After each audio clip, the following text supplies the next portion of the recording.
China Has Billionaires by Roderic Day. Written in April 2021. Quote, "We want to do business. Quite right. Business will be done." Quote by Mao Zedong, 1949, on the People's Democratic Dictatorship. Introduction. U.S. presidents historically reach their highest approval ratings due to war. George W. Bush reached an all-time high of 90% in 2001, as the wrathful nation geared up to invade Afghanistan, and his father George H. W. Bush ranked second place with 89% in 1991, right as the U.S. declared the end of its first invasion of Iraq and the, quote, liberation of Kuwait. So when Harvard University's Ash Center released a 2020 study of Chinese public opinion showing that, as of 2016, quote, 95.5% of respondents were either relatively satisfied or highly satisfied with Beijing, end quote. It was all the more remarkable, given the fact that this was a country at peace.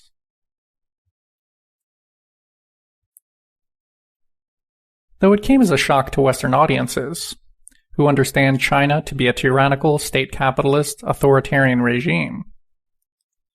Observers in the imperial periphery have always seen things rather differently. As far back as 2004, Fidel Castro argued that, quote, China has objectively become the most promising hope and the best example for all third world countries, end quote. And in August 2014, he reaffirmed this sanguine outlook, quote, Xi Jinping is one of the strongest and most capable revolutionary leaders I have met in my life, end quote. In May 2018, Professor Yanis Varoufakis, former Greek Minister of Finance, assuaged an anxious member of the audience at a Cambridge forum, quote, I have to tell you that, from my understanding of China, it's a very interesting social experiment, in the sense that at the local level, or the regional level, you now have a boisterous democracy, with popular success stories in overthrowing local authorities, local bureaucrats who have been corrupt. End quote. Later that same year, before his 2019 ouster in a US-backed coup, Evo Morales said, quote, I trust China very much. China has always accompanied us in many of our aspirations in the social, cultural, political, and economic spheres. And that, quote, China's support and aid to Bolivia's economic and social development never attaches any political conditions, end quote. In 2020, the former Liberian Minister for Public Works, W. Gude Moore, bluntly wrote, quote, China has built more infrastructure in Africa in 2 decades than the West has in centuries. China is also our friend, end quote. And in 2021, Iran signed a 25-year cooperation agreement with China. Despite the vehement insistence of Western punditry, world consensus against China's, quote, tyranny fails to materialize. The imperial core is not bereft of insightful testimony either, especially outside of the salacious atrocity propaganda that currently jams the airwaves. A 2021 Politico memo urged policymakers, quote, to counter China's rise, the U.S. should focus on Xi, end quote. The White House was similarly unequivocal in a June 2020 assessment. Quote, Let us be clear. The Chinese Communist Party is a Marxist-Leninist organization. The party General Secretary Xi Jinping sees himself as Joseph Stalin's successor. In fact, as the journalist and former Australian government official John Garneau has noted, the Chinese Communist Party is the last ruling communist party that never split with Stalin, with the partial exception of North Korea. End quote.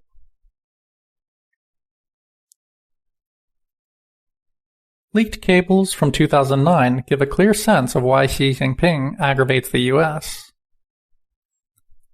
Quote, unlike many youth who made up for lost time by having fun after the Cultural Revolution, Xi chose to survive by becoming redder than the red.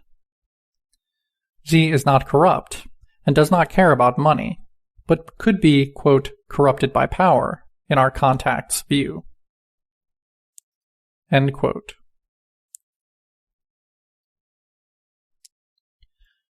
Elsewhere, a 2015 piece for the New York Times titled, quote, Maoists in China Given New Life, Attack Dissent, expresses outright anxiety.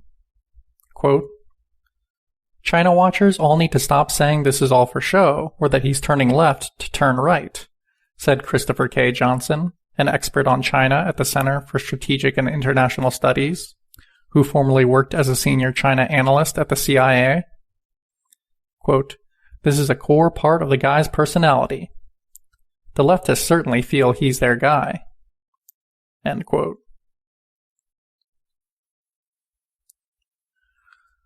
My favorite article in this genre, though, comes from The Guardian, perfectly illustrating Marx's observation that the ideas of the ruling class are in every epoch the ruling ideas.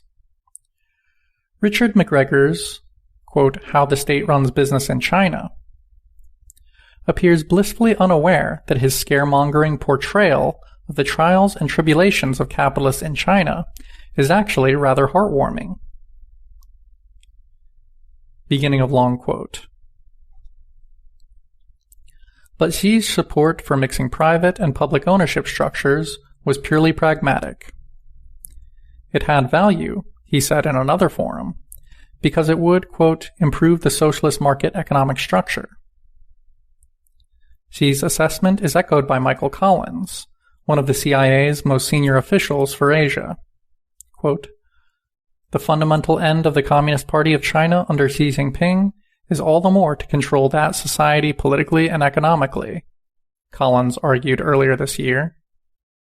Quote, the economy is being viewed, affected, and controlled to achieve a political end. The party's overarching aim, though, has remained consistent: to ensure that the private sector and individual entrepreneurs do not become rival players in the political system. The party wants economic growth, but not at the expense of tolerating any organized alternative centers of power. Capitalists act as if they are being chased by a bear, wrote Zhang Ling, a Beijing political commentator, in response to these comments. Quote, they are powerless to control the bear, so they are competing to outrun each other to escape the animal. End of long quote. The horror. The bourgeois press, articulating the fears of really nobody other than its owners, rattles off one tragedy after another. Point. At moments, it's hard to tell whether the driving force behind China's green policy is a desire for a cleaner environment or an obsession with social controls. Point. China's vow to end extreme poverty in 2020 involves stunning numbers.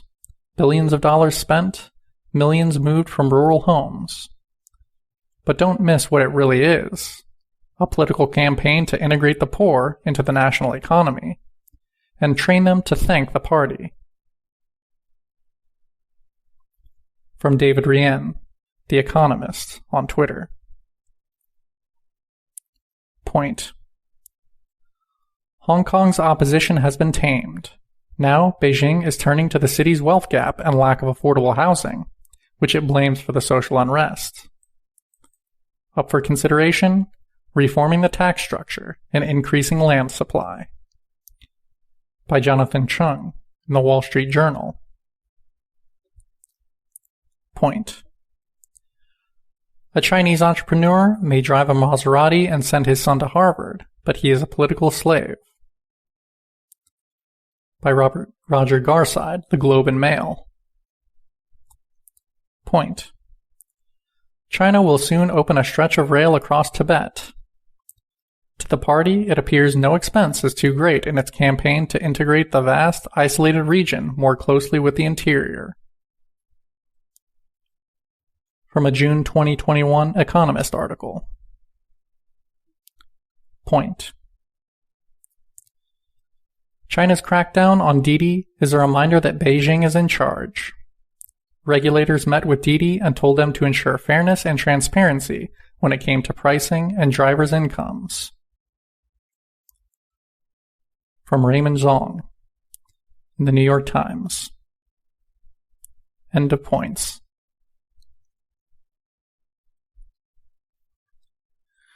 Taken together, these accounts tell a pretty compelling and straightforward story.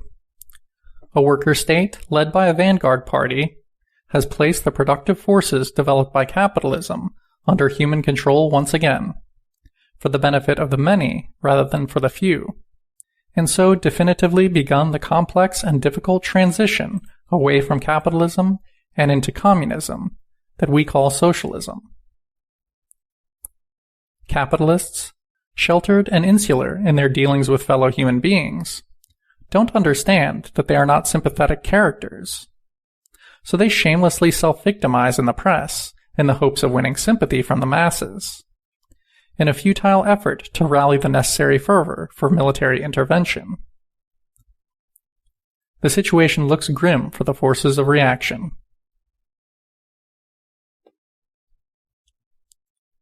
And then the Western left bursts onto the scene with a litany of harsh recriminations, determined to build up China into a villain worthy of war. Quote, China has billionaires. China still has inequality. China still has wage labor. There's no free speech there. Suicide nets. Free Tibet. Xinjiang is East Turkestan. Liberate Hong Kong. Neither Washington nor Beijing. End of quotes. Their indulgence in atrocity propaganda is unparalleled, and they'll often outdo original sources, and even the most vicious reactionaries in their preening paraphrases of Chinese horror.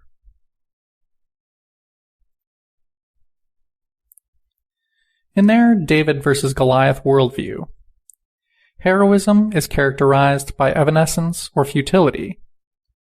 Rosa Luxemburg, Anarchist Catalonia, Leon Trotsky, Rojava, Chaz in Seattle, Bernie Sanders, the Communist Party of the Philippines.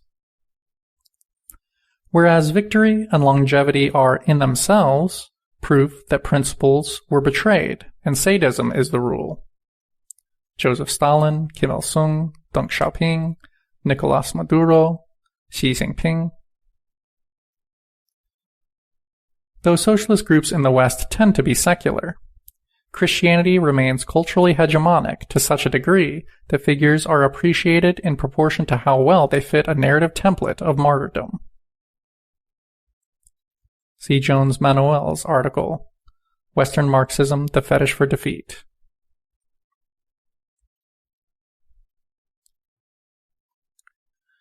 Faced with the intellectually challenging task of defending projects that didn't always live up to our a priori ideals, with the task of understanding why they didn't live up to those ideals, many opt for the doctrine of betrayal.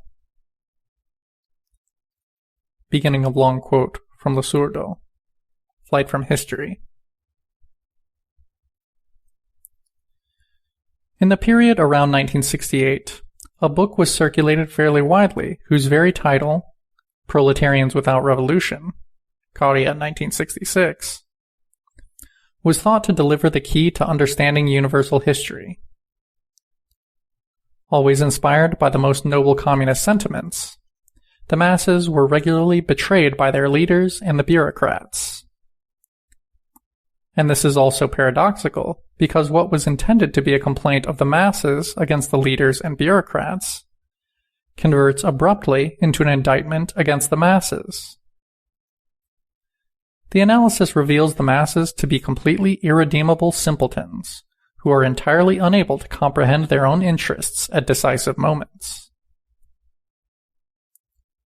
End of long quote.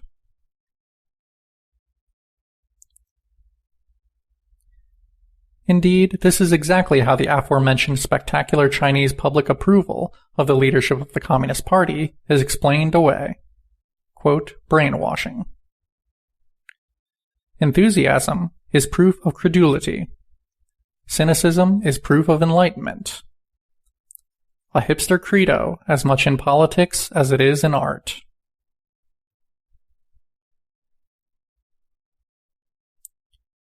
For the sake of this analysis at least, let's reject the doctrine of betrayal. We will accept the successes of the Chinese Revolution as empirically measurable socialist feats worth celebrating. We will study how Eastern socialists, Deng Xiaoping in particular, were real exemplars of the tradition of scientific socialism to which Marx and Engels belonged, contra aspersions cast by Western utopians.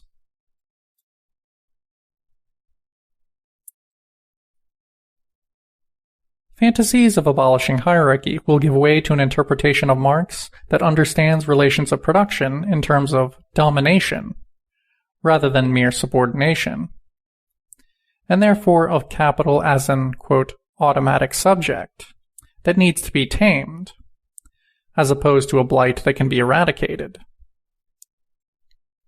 The transition from feudalism to capitalism will be re-examined so as to challenge idealistic notions that a clean break from capitalism to socialism is possible, which will in turn clearly illustrate why socialism with Chinese characteristics is not at all comparable to social democracy, particularly in regards to imperialism. And in lieu of the welfare state checklist that currently passes for a definition of socialism, we will recover a much more practical and useful definition, one that centers work rather than leisure, and so better captures the spirit of the myriad tasks to be accomplished in the socialist stage, quote, from each according to their ability to each according to their work. End of introduction.